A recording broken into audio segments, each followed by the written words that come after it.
उन सभी को आश्वस्त करना चाहता हूं जो मेरे भाई निकट भविष्य में अपनी यूपी पुलिस में सेवा देने जा रहे हैं, जिन्हों के बार बार कमेंट्स आ रहे थे कि सर हमारे ऊपर कोई केस चल रहा है, लड़ाई झगड़े का एक भाई था, उस पर मुकदमा था, तो वह कह रहा था कि सर क्या मुझे डीवीपीएसटी में बाहर कर दिया जाएगा।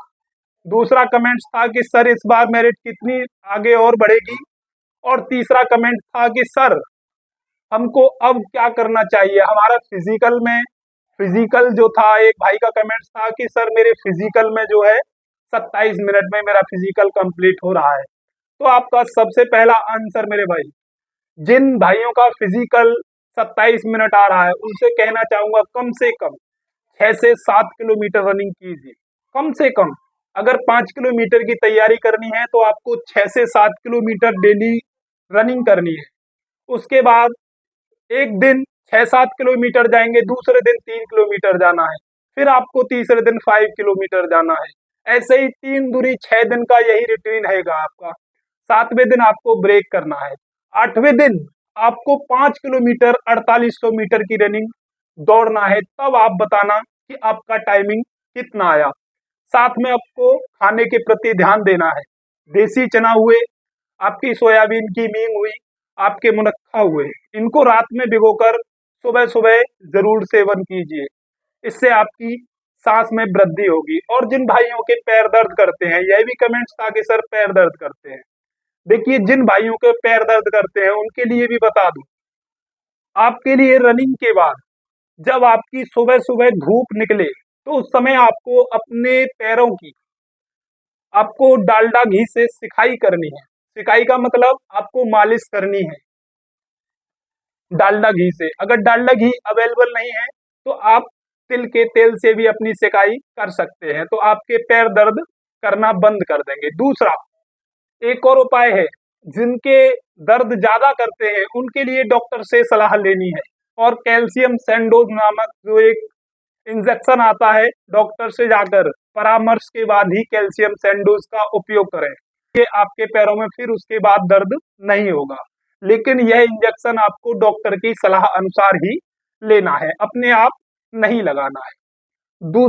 दूसरा जो आपका सबसे बड़ा डाउट था कि सर मेरिट कितनी ऊपर जाएगी, तो मैंने आपको ऑलरेडी वीडियो बना ही चुका हूं, लेकिन फिर भी बता देता हूं।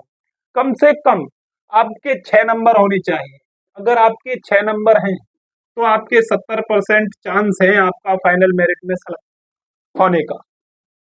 दूसरा, अगर आपके 10 नंबर एक्स्ट्रा हैं, 10 एक्स्ट्रा हैं, तो आपका कम से 100% पूरा चांस है कि आप यूपी पुलिस में बाहर नहीं होगी।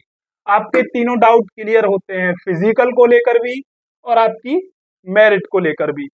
चौथा जो आपका सबसे बड़ा डाउट था कि सर हमारे ऊपर जो केस चल रहा है, जो केस है, क्या इस केस में हमको बाहर होना पड़ेगा? तो नहीं मेरे भाई, डीवीपीएसटी पर भी आपके लिए क्या करना है, वहां आपको फॉर्म दिया जाएगा। फॉर्म में सब कुछ लिखा होता है। क्या आप पर पहले कोई मुकदमा चल रहा था जो फिलहाल नहीं है, जो क्लियर हो गया है, उस केस को आप जीत गए हैं, या आप में एक दूसरे में परामर्श हो गया है और आप में साझा हो गया है, आपका वह कैंसिल हो गया है, यह भी दिया होता है। दूसरा ऑप्शन होता है क्या आप पर फिलहाल कोई केस चल रहा है, आप यहाँ भी शो कर सकते हैं, आप यहाँ भी शो कर सकते हैं। ऐसा ही मेरे गांव के नजदीक में है एक मेरा भाई, उसका केस चल रहा था, वह ट्रेनिंग के बाद बाहर आया, लेकिन जिस दिन उसका केस फाइनल हो जाएगा वह दोबारा अपनी ट्रेनिंग पर जाकर ज्वाइन कर लेगा, ड्यूटी ज्वाइन करेगा, ट्रेनिंग उसकी कंप्लीट हो गई थी। तो आपके चारों डाउट खत्म होते हैं। अगर इससे भी संबंधित आपका कोई भी डाउट है, एनी डाउट, बेझिझक आप मेरे से कमेंट्स बॉक्स के माध्यम से पूछ सकते हैं। आपके लिए दिल की गहराइयों से बहुत बहुत स्वागत करता हूं।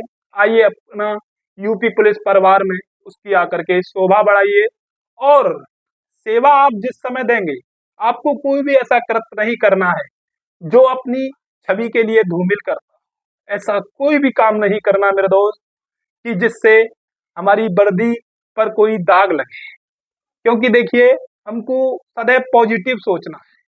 पॉजिटिव सोच के साथ ही हम आगे बढ़ पाते हैं, तो कभी नेगेटिव नहीं सोचना। ओके, मिलते हैं नेक्स्ट वीडियो में, तब तक के लिए जय हिंद।